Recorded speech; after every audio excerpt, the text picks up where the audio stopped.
pada video sebelumnya kita sudah ketahui bahwa arus di saat start awal dia adalah mencapai 600%, artinya arusnya itu bisa 6 kali dari kondisi normalnya sini. Nah, pada video ini saya akan menjelaskan kenapa bisa arus di awal waktu start itu bisa mencapai 6 kalinya dari normal. Nah, itu kita akan coba bahas di sini. Sebenarnya seperti apa? Nah, secara detailnya ini. Jadi pertanyaan yang pertama, kenapa pada saat awal start dia bisa mencapai 6 kali arusnya, sangat tinggi dibanding dengan ketika beroperasi di beban normalnya. Kemudian yang kedua, kenapa ketika tanpa beban itu arusnya lebih rendah dari ratingnya. Rating itu maksudnya ini ya, di speknya, di spek di papan, di nameplate-nya, di plat datasheet pada motor listrik. Yang pertama, kenapa arusnya pada saat start itu 6 kali, bisa 6 kalinya besarnya. Yang kedua, kenapa ketika tanpa beban itu arusnya lebih kecil atau lebih rendah daripada ketika beroperasi. Kita dapat lihat di sini. Ketika beroperasi ini pada beban yang sesuai desain itu arusnya akan lebih tanpa beban ya. Kalau ini dengan beban 100%, kalau tanpa beban berarti yang ini. Arus tanpa beban. Itu kan 30% dari arus yang di sini. Jadi arus itu yang merah, kurva yang merah. Ketika tanpa beban di sini posisinya, dia arusnya lebih rendah dibanding dengan yang ketika di sini, ketika beroperasi di normalnya, di 100%-nya. Nah, kenapa bisa lebih rendah? Terus kemudian yang ketiga, kenapa ketika ditambah beban arusnya semakin tinggi? Jadi kalau kita lihat di sini, ketika misalkan sudah beroperasi 100% di sini, kalau kita tambah beban arusnya akan semakin tinggi. Lihat dari kurva yang merah. Ketika ditambah torsi, tambah beban berarti torsinya naik, torsi naik berarti dia meningkat. Ketika meningkat di sini misalkan, maka arusnya akan di sini lebih tinggi dibanding dengan yang di sini. Kenapa bisa seperti itu? Nah, untuk menjawab ketiga pertanyaan ini, itu akan coba saya bahas dengan dua cara. Yang pertama dengan menggunakan analogi sistem perpipaan. Yang kedua dengan mengetahui kondisi real dari stator dan rotor dari motor AC induksi 3 fasa ini. Nah, sekarang kita akan coba menjawab tiga pertanyaan ini dengan analogi sistem perpipaan, dimana yang ini adalah air tangki air atau air yang akan kita hisap. Pompa itu adalah sumber tegangan, suplai arus, suplai tegangan dari PLN misalkan. Kemudian yang ini, pipa ini adalah pipa beserta kerannya, itu adalah kumparan dari statornya, kumparan di stator ini. Ini kan kalau di kondisi realnya itu ada, ini statornya, itu adalah berupa lilitan. Nah, kumparan itu bisa kita analogikan sebagai pipa yang panjang. Nah, kemudian di ujungnya kita pasang valve, keran air, dan kita tutup setengahnya kira-kira. Jadi tertutup setengah luasnya. Nah, apa yang terjadi ketika awal pompa ini di start? Ketika pompa air ini kita awal di start, maka air akan terhisap dari bawah sini menuju ke pompa, kemudian ditekan ke ini, ke output pompa. Ini adalah input pipa, ini adalah output pipa. Jadi air mengalir dari sini masuk ke input, keluar ke output. Nah, ketika di sini masih kosong, maka arus akan mengalir dengan cepatnya. Misalkan ini yang biru ini adalah air ya, ini masuk ke sini, ini berputar kan, terus didorong ke sini. Nah, ketika ini belum penuh, ini masih kosong, berarti berupa udara, maka aliran air akan sangat cepat sekali, sangat deras. Nah, sini. Nah, begitu sampai di kerannya, itu karena tekarannya itu tertutup setengah. Nah, ketika penuh sini karena tertutup setengah, maka dia aliran air akan ketahan. Nah, akibat ketahan maka jumlah arus atau kecepatan arusnya itu akan semakin rendah. Kemudian keluar sini. Nah, itulah fenomena yang terjadi ketika kita menganalisis di pompa atau sistem perpipaan. Dimana ketika kita start awal arusnya akan deras, sangat besar, namun ketika mencapai ujungnya ini dia akan turun karena terhambat oleh ini katupnya ini. Nah, fenomena ini kita bisa gunakan untuk menjawab pertanyaan 1. Jadi kenapa pada saat start arusnya 6 kali arus ratingnya, arus rating berarti dia arus ketika sampai di sini, ketika beroperasi full kena beban. Nah, pada saat start berarti dia ketika kita awal start air ini masih kosong, air mengalir di sini. Nah, itu berarti kan arus airnya akan sangat besar karena belum ada hambatan dari pipa. Nah, itulah yang menyebabkan kenapa pada saat arus start arusnya itu bisa sangat besar, melebihi dari arus ratingnya. Arus rating berarti arus ketika dia sudah melewati kerannya ini. Jadi kesimpulannya itu kenapa arus awalnya dia besar, karena ketika awal start dia belum ada hambatan, belum nyampe di katupnya ini. Nah, ketika sudah sampai katup maka arusnya akan turun karena ketahan oleh katupnya ini. Nah, itu kita bisa gunakan untuk menjawab pertanyaan 1. Kenapa pada saat start arusnya bisa sangat tinggi, yaitu 6 kalinya dari arus standarnya atau ratingnya. Kemudian yang kedua, kenapa ketika tanpa beban arusnya lebih rendah dari ratingnya? Nah, yang kedua ini kita susah untuk menjawabnya ya dengan analogi ini. Karena ketika tanpa beban berarti kita lepas katupnya, karena beban itu adalah kita bisa analogikan dengan katupnya ini. Ketika tanpa ini kita buka full, kalau di pipa kan arusnya deras harusnya, tapi kalau di sini di motor kenapa tanpa beban arusnya malah lebih rendah? Kalau ini katupnya kita buka full maka arusnya akan lebih cepat, tapi kalau kita analogikan dengan motor listrik ketika tanpa beban arusnya malah lebih kecil. Nah, ini tidak bisa kita gunakan untuk jawab yang nomor 2. Yang ketiga, kenapa ketika ditambah beban arusnya semakin tinggi? Nah, ini juga tidak bisa kita gunakan karena kebalikannya. Beban ini adalah katupnya, kalau kita tutup lebih rapat lagi maka arusnya akan lebih rendah kan yang terjadi. Tetapi di motor ketika ditambah beban arusnya akan semakin tinggi. Nah, itu tidak bisa kita gunakan karena akan berbalikan konsepnya. Nah, jadi konsep power supply adalah pompa dan induktor adalah pipa, kemudian bebannya adalah katup. Ini itu kita hanya bisa gunakan untuk menjelaskan fenomena yang nomor 1, yaitu ketika start arusnya lebih besar daripada ketika dia sudah beroperasi, sudah berputar porosnya maksudnya. Nah, oleh karena itu untuk menjawab pertanyaan 2 dan 3 kita harus melihat kondisi motor secara realnya, secara nyatanya. Nah, ini kita akan coba menjawab dengan yang kedua, yaitu dengan kondisi real stator dan rotornya.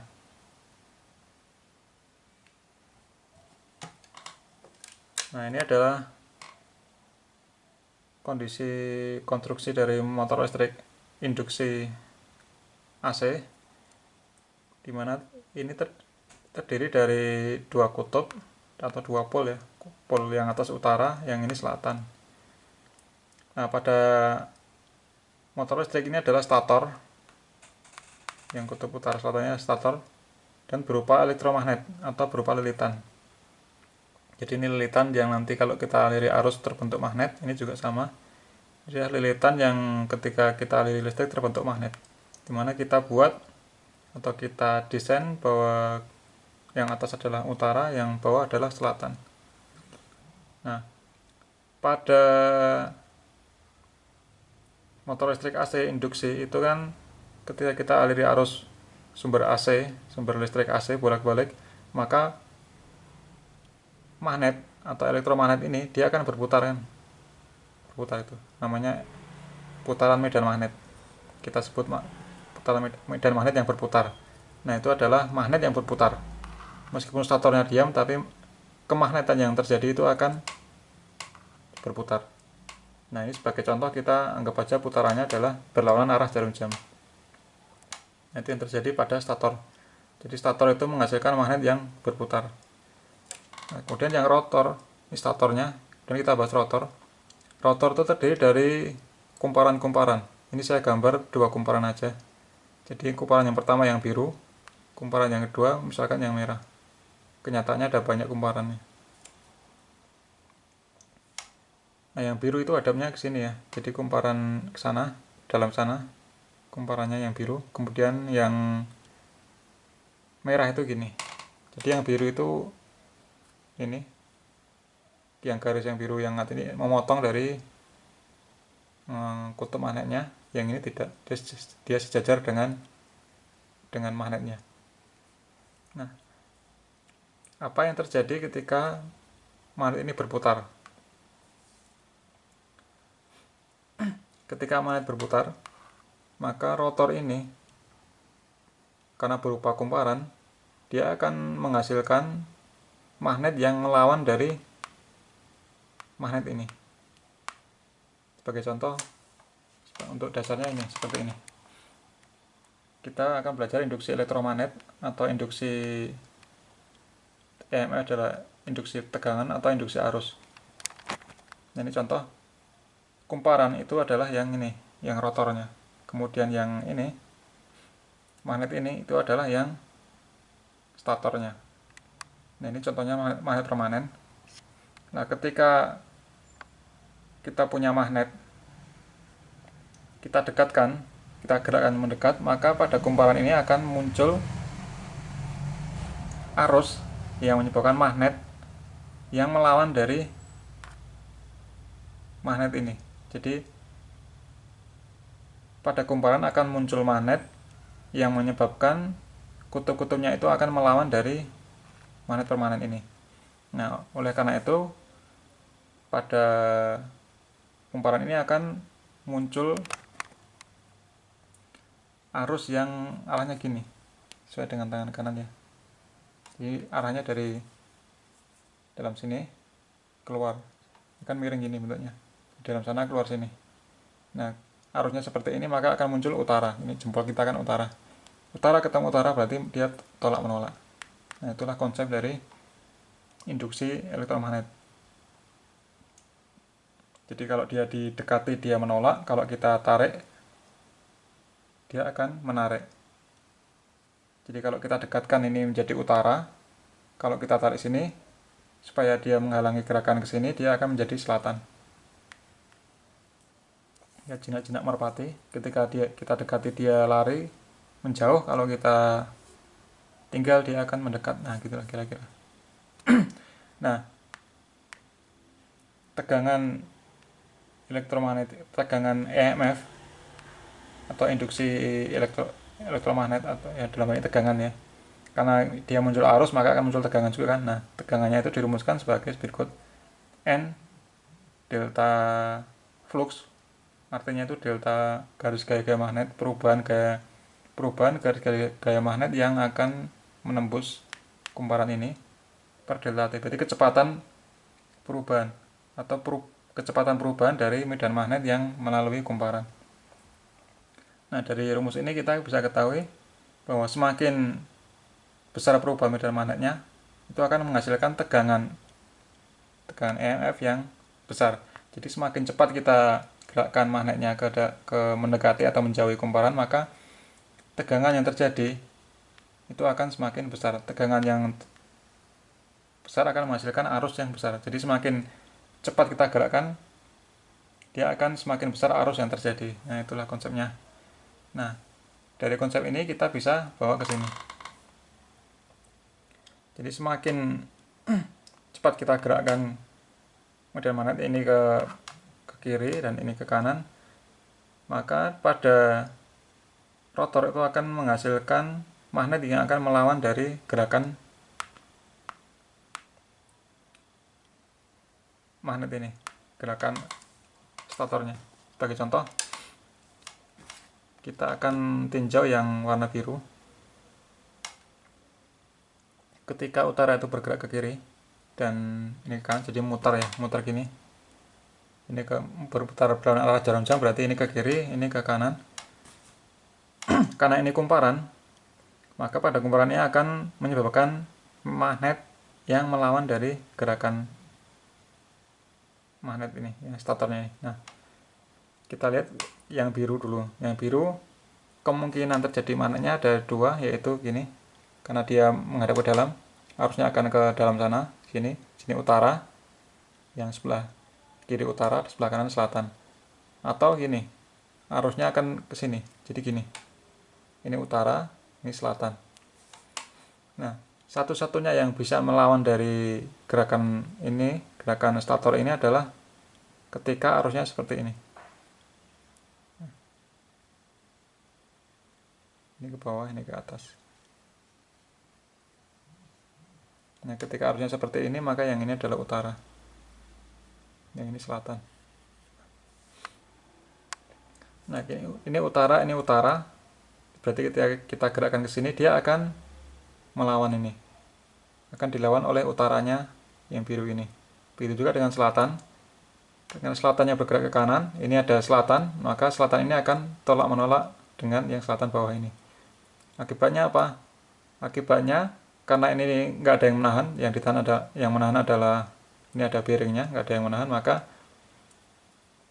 gerakan ini, gerakan putaran medan magnet yang di stator itu akan menyebabkan lilitan ini atau rotornya berputar. Karena ketika ini kita gerakkan ke kiri, ini ada utara. Utara, ketika kita gerakkan ke sini, berarti yang utara ini kedorong ke sana juga. Berarti dia akan berputar mengikuti putaran medan magnetnya. Jadi kesimpulannya ketika medan magnet berputar, ini yang rotor itu juga akan berputar searah dengan arah putaran medan magnet di statornya. Sekarang bagaimana yang merah? Yang merah posisinya adalah mendatar gini. Kalau yang biru tadi gini, yang merah gini.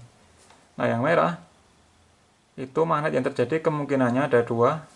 Yang pertama ini mengarah ke sana, arus ke dalam, berarti gini, atas utara, bawah selatan, atau ya gini, yang bawah utara, yang atas selatan. Nah, karena kedua-duanya kemungkinannya hanya ke atas utara selatan atau selatan utara, yang ini, yang merah ini, dia tidak mampu untuk menahan gerakan dari magnet ini, perputaran medan magnet. Karena apa? Karena dia searah, segaris dengan arah medan magnetnya si statornya, sehingga dia tidak menimbulkan arus, tidak ada induksi arus karena searah. Sedangkan yang ini, yang biru itu bisa menahan karena dia kemungkinannya ke sana dan ke sini, bisa menahan dari gerakan putaran medan magnet di statornya. Nah, sehingga yang merah ini arusnya 0, tidak menimbulkan magnet, sedangkan yang ini, yang biru, bisa menimbulkan magnet yang melawan dari gerakan statornya ini, gerakan magnetnya ini.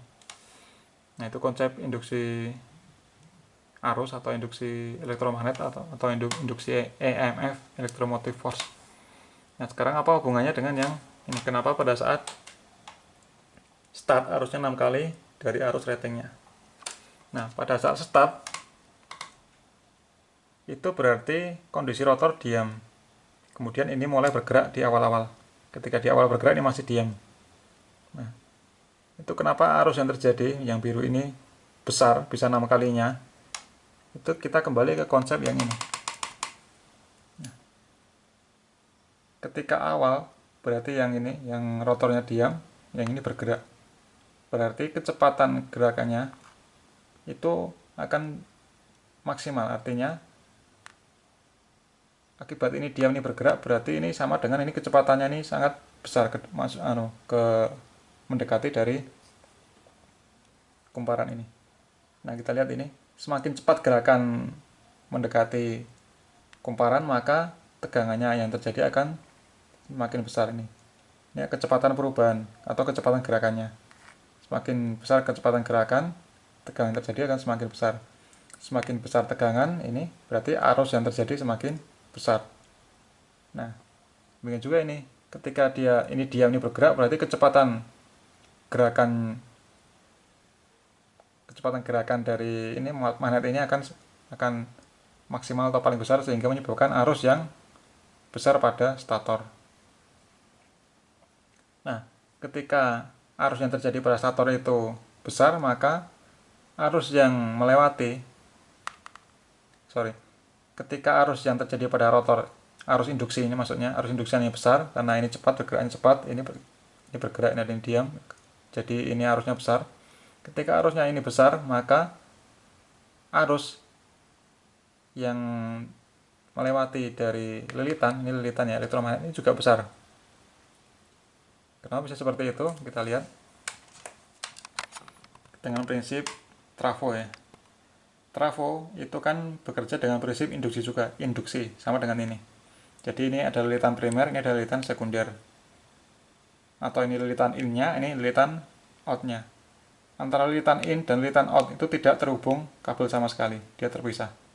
Nah, arus pada out itu ditransfer atau dikirim oleh yang in itu melewati ini, induksi arus.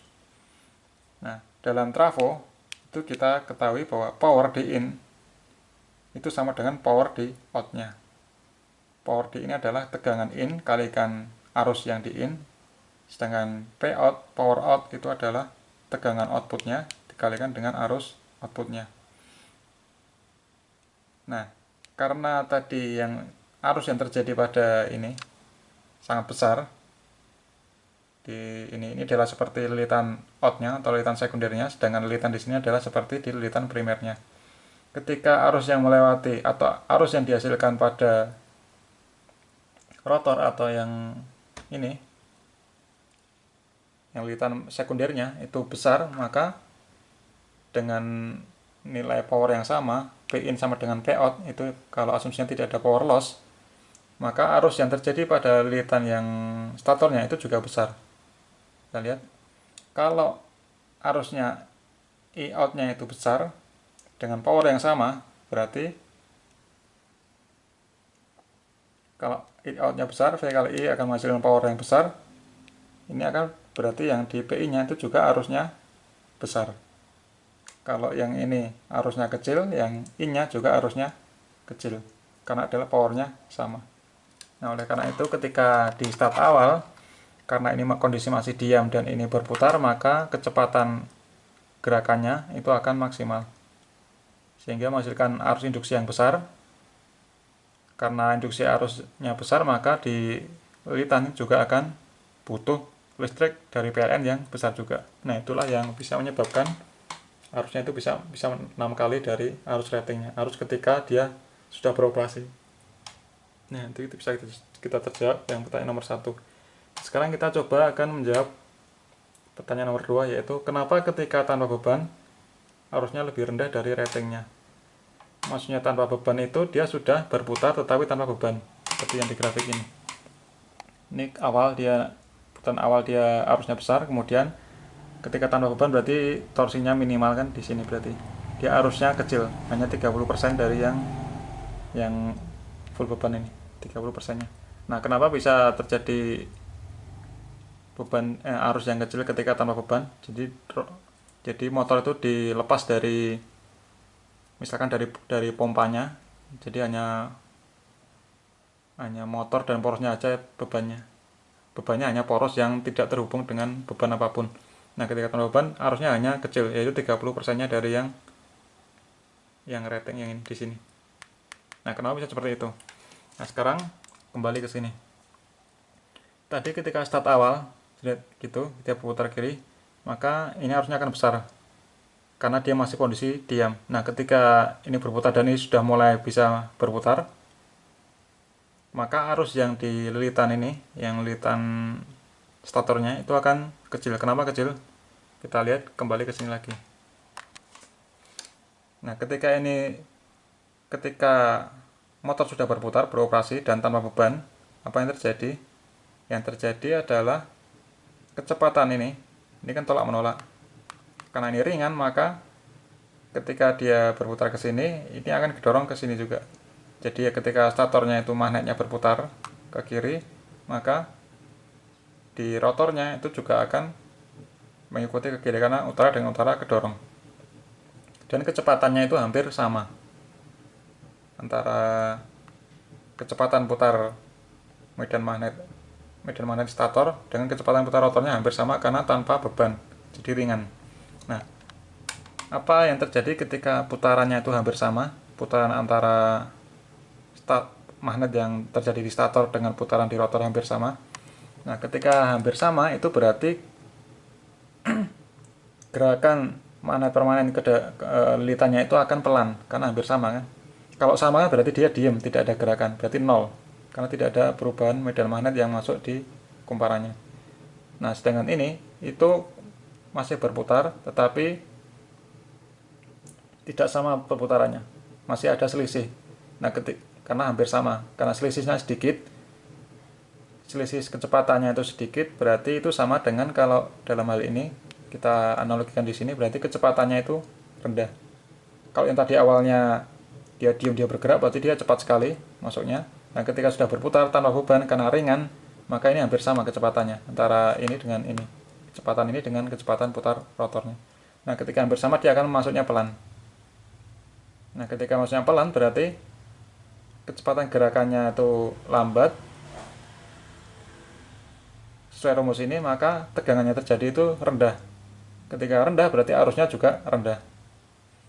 Ketika arusnya rendah berarti power yang dikirim oleh inputnya, yang dikirim oleh ini statornya, ini rotornya, karena arusnya ini rendah berarti powernya rendah, berarti otomatis di sini juga rendah karena arusnya juga rendah. Nah, oleh karena itu ketika tanpa beban, karena putarannya hampir sama, itu akan menyebabkan arus yang terhisap atau yang mengalir di kumparan statornya akan lebih rendah juga. Nah, itu bisa kita gunakan untuk menjawab pertanyaan yang kedua, yaitu kenapa ketika tanpa beban arusnya lebih rendah dari ratingnya. Ya, karena kecepatan putarnya antara putaran medan magnet di stator itu hampir sama dengan kecepatan putar rotor. Ketika hampir sama berarti dia gerakannya itu lambat. Ketika lambat berarti tegangannya rendah, arusnya juga rendah. Nah, itulah. Nah, oleh karena itu kita bisa simpulkan bahwa di motor induksi antara kecepatan putar di stator, kecepatan putar magnet yang terjadi di stator itu tidak mungkin sama persis dengan yang di rotor.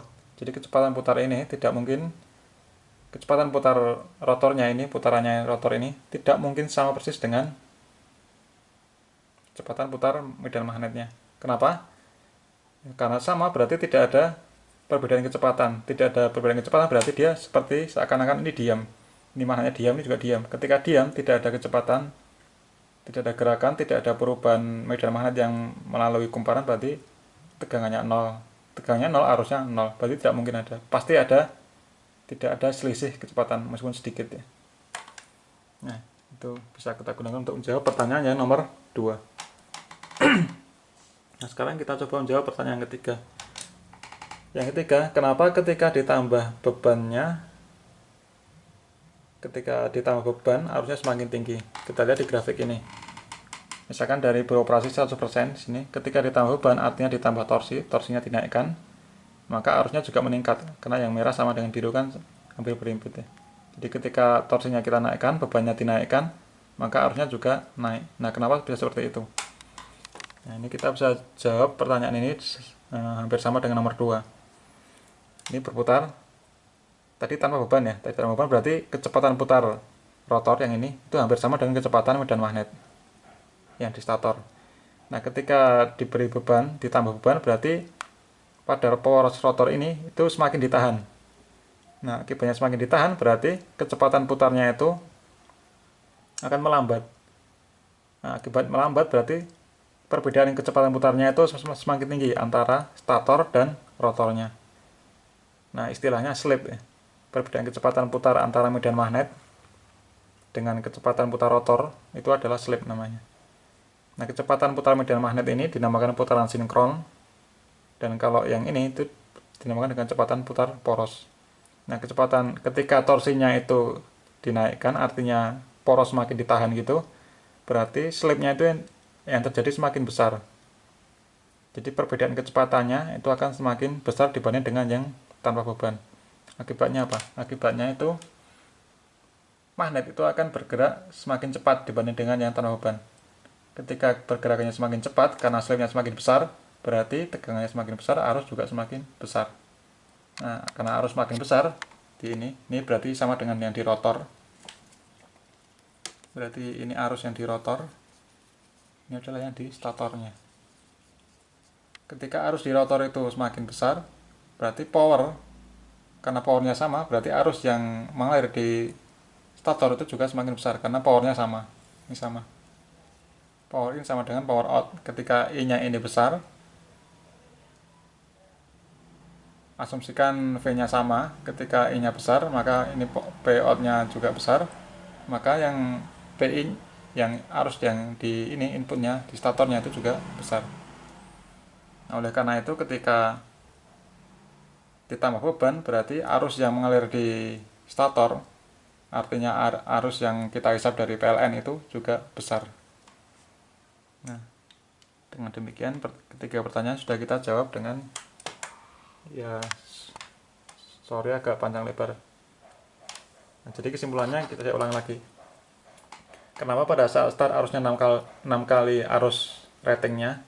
Karena ketika ada saat start, perbedaan kecepatan antara rotor dan stator itu artinya perputaran medan magnet, itu maksimal atau besar.